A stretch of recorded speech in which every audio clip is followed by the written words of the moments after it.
Salih, әкемен бала әңгімесі. Жолаушы 10 жасар баласын ертіп, егіне жаяу келе жатса, түсіп қалған аттың ескі тағасын көріп, баласына айтады. Балам, атағаны ала жүрші.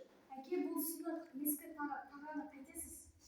Жарайды, алмасаң алмай қой, ол берік болар. Қаланың шетінде темірші ұсталар бар екен. Жаңағы тағаны соларға 3 тиынға сатады. Тағаны қаншаға аласың? 3 тиынға алайын. Ол біле берсе қымбат таға, бұны басқаша көбірек аларсың. 10 теңгеге алайын.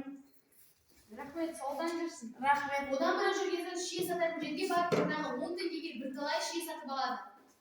Мынау, он соңғы барлық шиелерді берші. Рахмет, саудан жүрсін. Әкесі орамалына түйіп, бірен келе жатады. Бір жеп келе жатқан соң, байқамай бір шие түсіп қалады жерде.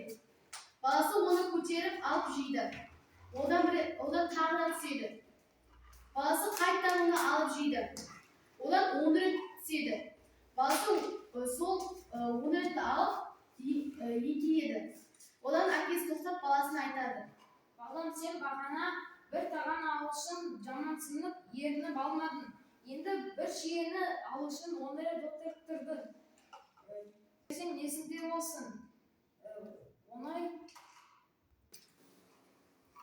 Аз жұмысты қиынсызсан, көп жұмысты тап боларсың. Әке, енді түсіндім, кешіріңіз, Енді бұнда екінші рет қайталанбасын. Жақсы.